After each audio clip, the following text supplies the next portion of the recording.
네, 한반도 평화 그리고 비핵화를 위해서 한 걸음 한 걸음 그러니까 좀 살얼음판 걷듯 조심스러운 여정이 이어져 왔고요. 계속해서 이어지고 있는데요. 그런데 요 며칠 좀 시끄러웠습니다. 전문가 모시고 관련 내용 얘기를 해보도록 하겠습니다. 신범철 아산정책연구원의 안보통일센터장님 나와 계십니다. 어서 오십시오. 예, 안녕하십니까?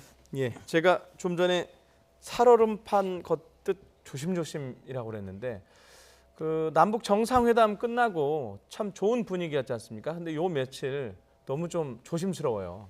이제 뭐 여러 가지 역학관계가 예. 죄송합니다. 예.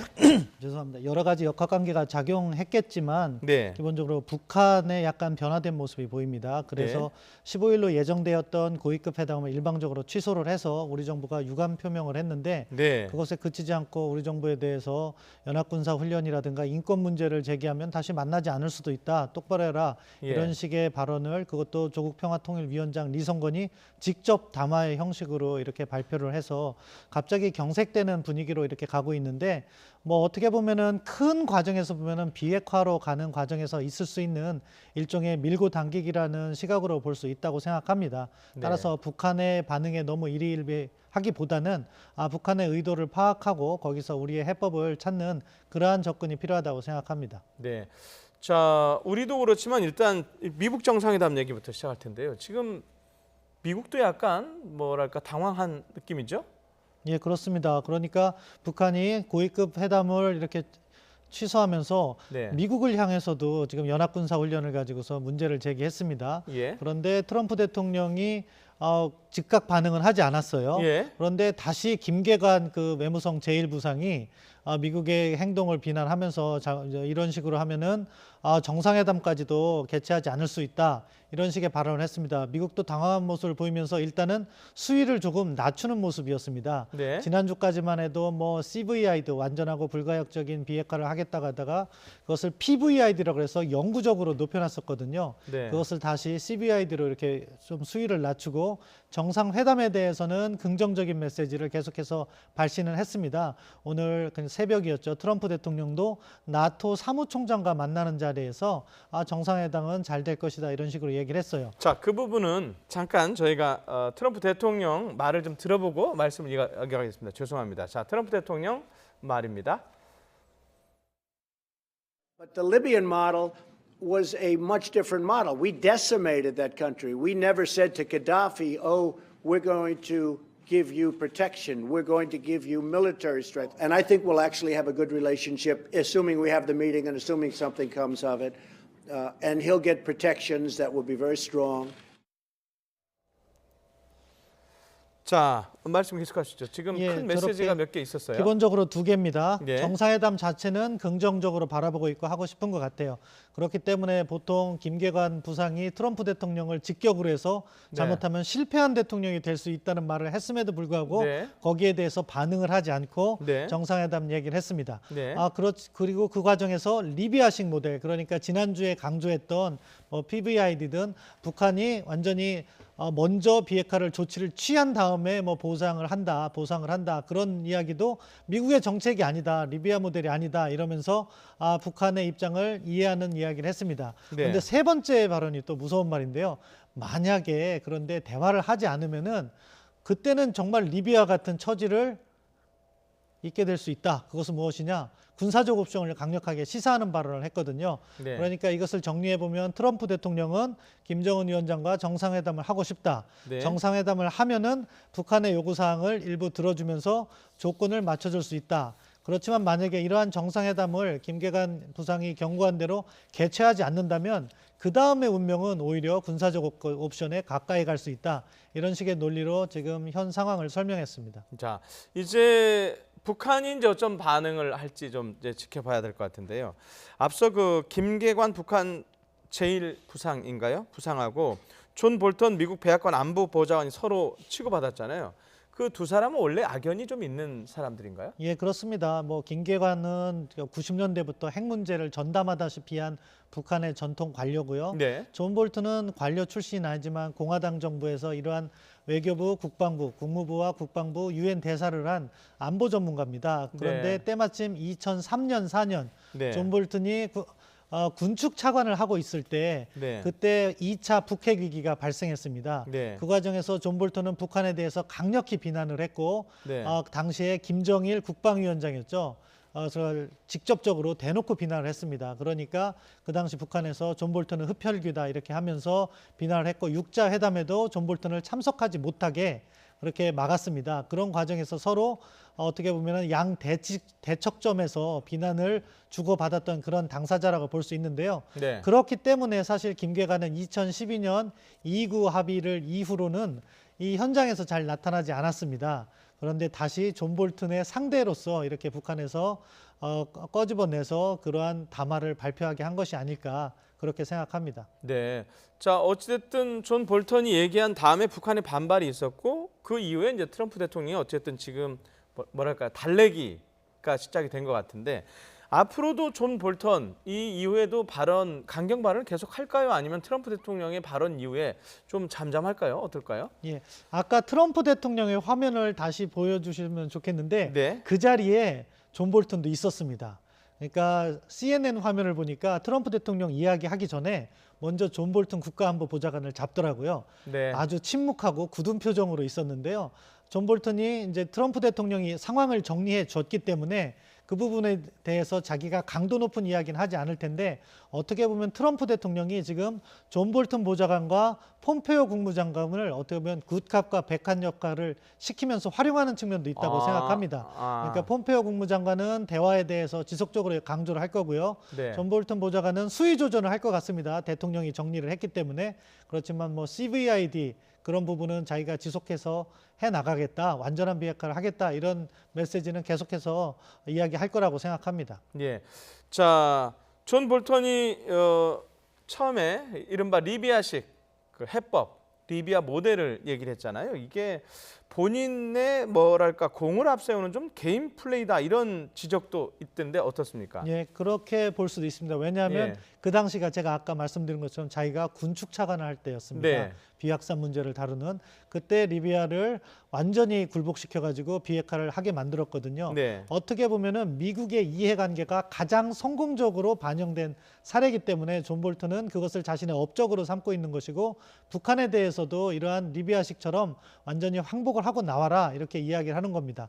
이것은 뭐 어떻게 보면 미국인으로서 당연히 그렇게 하기를 희망할 수도 있지만 현실적으로 존 볼턴도 그러한 방식으로 협상이 이루어지지 않을 건 잘 알고 있습니다. 그렇기 때문에 리비아식을 이야기하면서도 북한과 리비아는 다르다는 이야기를 하긴 했습니다. 네. 이제 아무튼 이런 상황에서 앞으로 협상이 진행될 때 북한의 목소리를 받아들여서 일종의 절충안이 만들어지겠죠.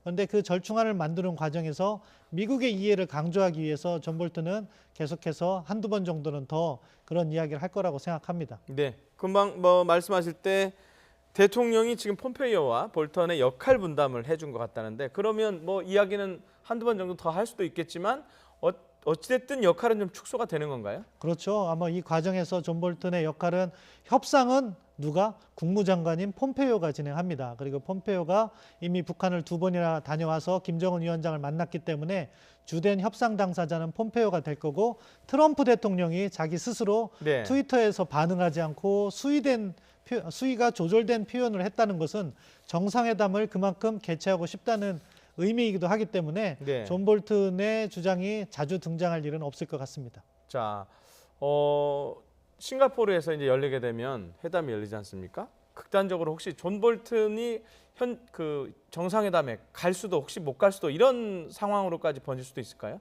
존 볼턴은 국가안보보좌관이기 안보보좌관이죠. 때문에 정상회담에 참여를 할 겁니다. 하지만 김정은 위원장과의 만남의 장소에서 참여할 것인가는 이건 또 서로가 그러니까요. 조율을 하거든요. 예. 그렇기 때문에 그 장소에 들어가지 않을 가능성도 있다고 생각하고요. 예. 다만 존 볼턴은 어떻게 보면 군축 전문가로서 네. 그리고 북한 핵을 지금 트럼프 행정부에선 가장 잘 아는 인물입니다. 트럼프 네. 대통령도 핵 문제를 그 구체적인 내용은 잘 모르고 폼페이오도 모르기 때문에 그 부분에 있어서 정말 국가안보보좌관으로서 어드바이스, 자문을 하는 역할을 할 거라고 생각합니다. 예. 자, 트럼프 대통령 관련해서요. 그 발언을 할 때 약간 저희가 생각할 때 좀 흥미로운 발언이 하나 있었어요. 북한의 태도 변화의 배후에 시진핑 중국 국가주석이 있다. 지난번 만남을 얘기하는 거죠. 예, 그렇습니다. 그러니까 지난주 초에 예. 김정은 위원장이 예상을 깨고 다롄에 방문해서 40일 만에 두 번째 정상회담을 비행기를 가졌습니다. 타고 갔을 때 예, 말하는 그렇습니다. 거죠. 예. 거기에서 나온 그 시진핑 주석의 메시지가 무엇이었냐면 네. 북한의 정당한 안보 우려를 해소해야 된다 이런 이야기를 했습니다. 네. 사실 그러한 안보 우려라는 것이 과거의 이야기를 추정해서 살펴보면 한미동맹과 주한미군에 관한 이야기거든요. 그런데 바로 지금 북한이 문제를 제기하는 것이 연합군사 훈련을 가지고 문제를 제기하고 있기 때문에 그러한 추정을 하는 거죠. 모르겠습니다. 트럼프 대통령이 최근 중국으로부터 북한에 지원되는 경제적인 협력이 있다는 정보를 가지고 그런 이야기를 한 것인지 네. 아니면 중국을 견제하기 위해서 확실한 증거 없이 이야기를 한 것인지는 모르겠지만 지금 돌아가는 정황상 북한이 협상 조건을 조금 높이는 과정인 것 같습니다. 네. 그런 것을 갖다가 견제하는 차원에서 중국의 관여를 차단하기 위해서 그러한 이야기를 했다고 생각합니다. 네. 그리고 북한의 비핵화와 관련해서 그러니까 리비아식인지 아니고 자 트럼프 대통령 그리고 백악관에서 이제 트럼프식이다 모델이다. 근데 트럼프식 모델이 그럼 어떤 거가 될까요? 똑같은 얘기 아닌가요? 사실은 트럼프식 모델에 대한 구체적 내용은 한 번도 나온 적이 없습니다. 예. 그러니까 리비아식이 아니라는 부정을 하면서 트럼프식이란 이야기가 나왔으니까 네. 아마 북한과의 절충안이 만들어지면 그것이 트럼프식이 될 것 같거든요. 네. 그럼 그 절충안은 무엇일까? 리비아식 마이너스 알파가 되는 거죠. 그러니까 미국의 이익이 극대화된 것이 리비아식이라면 거기에서 북한의 요구사항을 수용해서 뺄 셈의 이제 정치가 동원이 된다고 생각하는데 그럼 그것은 무엇이냐? 북한이 요구하고 있는 단계적이고 동시적인 조치를 일부 수용하는 것이 아니냐. 그리고 지금 북한이 이야기하고 있는 한미동맹 부분, 연합군사훈련이라든가 그런 자신들에 대한 체제 보장 이런 부분이 조금 더 반영된 것이 아니냐 이런 추정이 가능한데요. 아무튼 그러한 것이 만들어지면 그것을 트럼프식 모델이라고 할 겁니다. 지금 북한이 체제 보장과 관련해서 요구사항을 네. 좀 높이고 있는데요. 네. 외교적 차원에서의 수교, 그리고 경제적 차원에서의 경제제재 해제와 경제 보상, 그리고 군사적 차원에서의 어떻게 보면 연합훈련이라든가 한미동맹 이 부분을 전통적으로 이야기해왔는데 네. 최근 발언을 보면은 북한에 대한 정치적 보장, 그러니까 북한의 최고 존엄인 김정은 위원장에 대한 언급을 삼갈 것과 북한 내부 문제인 인권 문제에 대해서 이야기를 삼갈 것을 요구하고 있습니다. 이러한 정치적 보장도 포함되지 않나 그런 생각을 하게 됩니다. 그러니까 북한이 말하는 체제 보장이 조금 더 지금 구체화되면서 말이 나오고 있다는 거죠? 예, 방금 그렇습니다. 말씀하신. 구체화되면서 요구사항이 조금씩 높아지고 있는 것이 아닐까 그렇게 생각이 됩니다. 예. 자, 일단 북미 관계는 어쨌든 트럼프 미국 대통령이 발언을 하면서 일단 북한 반응을 지켜봐야 되는 상황인데요. 자, 이게 남북 관계는 그래도 괜찮지 않느냐 했는데 어제 북한 대응을 보면 또 그렇지가 않아요. 어떤 얘기가 나왔냐면 고위급 회담을 중지하는데 여기에 엄중한 사태라는 얘기를 했어요. 그 엄중한 사태라는 게 뭐라고 지금 저희가 추정을 할 수 있을까요? 그러니까 북한 입장에서는 네. 판문점 선언에서 서로에 대한 적대 행위를 하지 않기로 했는데 네. 우리의 연합훈련이 그러한 적대 행위라고 보는 거죠. 그렇기 네. 때문에 우리 정부의 행태를 판문점 선언 위반이라고 하는데요. 이거는 사실은 어떻게 보면 논리적으로 설명되지 않는 북한 자기들만의 억지 주장이라고 생각합니다. 네. 그런데 이것의 이면을 보면은 사실 북한도 지금 더 큰 판, 그러니까 미국과의 비핵화 협상이라는 것을 놓고 네. 거기에 종속적으로 한국 문제를 보고 있는 것 같습니다. 따라서 미국에 대해서 체제 보장을 요구를 강화하면서 연합군사 훈련이라든가 인권 문제를 제기하고 있는데 그것 때문이라도 한국의 그 연합군사 훈련 참여라든가 이런 부분에 대한 불만을 표시하는 거로 보고 따라서 연합군사 훈련이 끝나는 시기 이전에는 고위급 대화가 재개되기 어려운 측면이 있을 거다 이렇게 충분히 예상이 되는데요.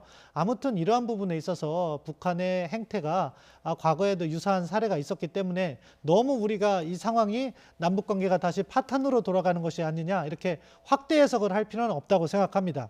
다만 북한이 다시 대화에 돌아온다고 해서 우리 뜻대로 변화하는 것은 아니다. 따라서 우리의 이해와 북한의 이해의 접점을 잘 찾아가면서 냉정하게 접근하는 것이 필요하다 그렇게 생각합니다. 예. 그 일각에서는 며칠 후에 있을 건데요. 한미 정상회담에서 우리 대통령이 좀 이른바 너무 미국 편 들지 말고 북한 편도 좀 들어줘라 이런 메시지라고 하는데 어떻게 보세요? 그런 메시지도 포함되어 있다고 생각합니다. 그러니까 어떻게 보면 최근 북한의 발악은 발언은 잘 짜여진 다목적인 거죠. 미국에 대해서도 그렇고 우리에 대해서도 그렇고 특히 다음 주에 한미 정상회담이 예정되어 있으니까 한국 정부가 미국에 가서 너무 동맹을 강조하지 마라. 그런 어떻게 보면은 보이지 않는 압력을 행사하는 것이다. 그렇게 해석도 할 수 있다고 생각합니다. 네. 자, 오늘 마지막 질문 드려야 될 것 같은데요. 자, 트럼프 대통령이 어쨌든 이제 말을 했습니다. 던져놨습니다. 체제 보장에 대한 얘기도 했고. 자, 그럼 북한이 반응을 할까요? 아니면 어떤 직접적인 반응은 없이 나올까요? 북한은 한두 번 정도 자신들의 목소리를 높이기 위해서 반응은 할 거라고 생각합니다. 네. 하지만 그 수위는 조절할 거라고 생각합니다. 그러니까 정부 대변인의 공식 성명이 아니라 김계관의 담화, 리성건의 담화처럼 수위를 조절을 한다는 것은 북한도 대화는 하고 싶다는 이야기고요. 대화를 할 필요성이 있습니다. 왜냐? 지금 현재 유엔 제재, 미국 제재로 인해서 북한 경제 성장에 장애 요인이 발생하고 있거든요. 예. 따라서 그거를 풀어야 하는 과제가 있기 때문에 대화는 할 거라고 생각합니다. 자, 대화는 할 것이다. 근데요. 어쨌든 희망적인 얘기를 마지막으로 들어서 좋았던 것 같습니다. 자, 지금까지 신범철 아산정책연구원의 안보통일센터장이었습니다. 고맙습니다.